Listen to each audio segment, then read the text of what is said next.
Good Saturday evening. Thank you for joining us for our 5 o'clock digital update here from The News Now, our live desk here in the WTOC newsroom. We are live right now on all of our platforms, on our website, on our app, as well as all the other social media and digital platforms we have. Thanks for joining us.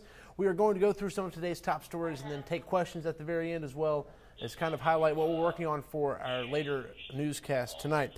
We begin with a developing story. It's new tonight. 4 teenagers are in custody charged in the shooting death of another teen that happened a year ago. Actually, 3 are only in custody. They are looking for 1 more, but all 4 are charged in the case. 17-year-olds Kaysen Dixon and Yusuf Maxwell and 19-year-olds Tyquarius Washington and Zonique Maxwell are charged with felony murder. Yusuf was already in custody for violating probation. Police arrested Dixon and Washington this week. Zonique, the only girl, is the one police are still looking for. This is related to the shooting death of 16-year-old Jaheim Morris. Morris died nearly a year ago today, actually in September of last year, shortly after being driven to the hospital. Prosecutors had said prior that Yusuf Maxwell was in that car.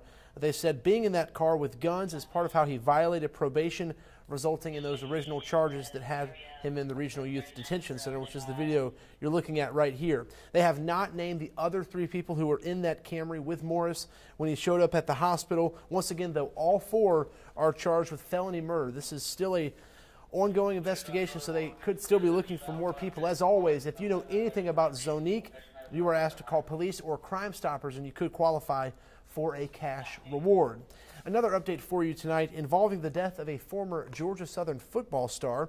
The man accused of drunkenly hitting Edwin Jackson on an Indiana interstate is now headed to prison for a long time. A judge sentenced Manuel Orrego Zavala to a 16-year sentence yesterday. Police say he hit Jackson and his Uber driver while the pair stopped on the side of the interstate. Orrego Zavala was in the U.S. illegally at the time. He is from Guatemala. His blood alcohol content at the time was 0.19, which is twice the legal limit in Indiana. This video is from Interstate 70 there in Indiana.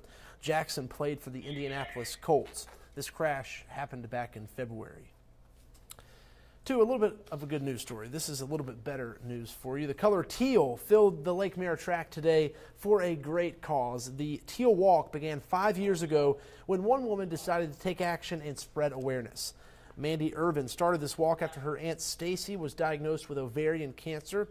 As you can see in this video, a big crowd came out to honor the survivors and support the women still fighting ovarian cancer. They say this is just a small way they can remember the ones who fought so hard. Your case number was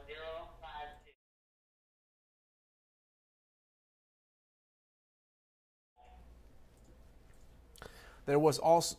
There was also a survivor lounge, refreshments, raffles, and doctors giving health information. So a good event there. Harley Strickland will have much more on that for us tonight on The News at 7 o'clock. We are on just after the Alabama-Texas A&M football game ends. As I go through some of these questions, it looks like a lot of people saying hello, a lot of people saying heartbreaking about the Edwin Jackson case, and it really is. But that prison sentence kind of wraps that case up. So a little bit of justice for that family, although obviously their loved one will never be able to come back. Most people saying hello. Thank you guys for joining us. Hello to Ashley Jones, Priscilla McCullough, Jeanette Mizell, Nemec, and so many others. Sorry I can't get to all of you, but thanks for watching. Thanks always for tuning into these updates.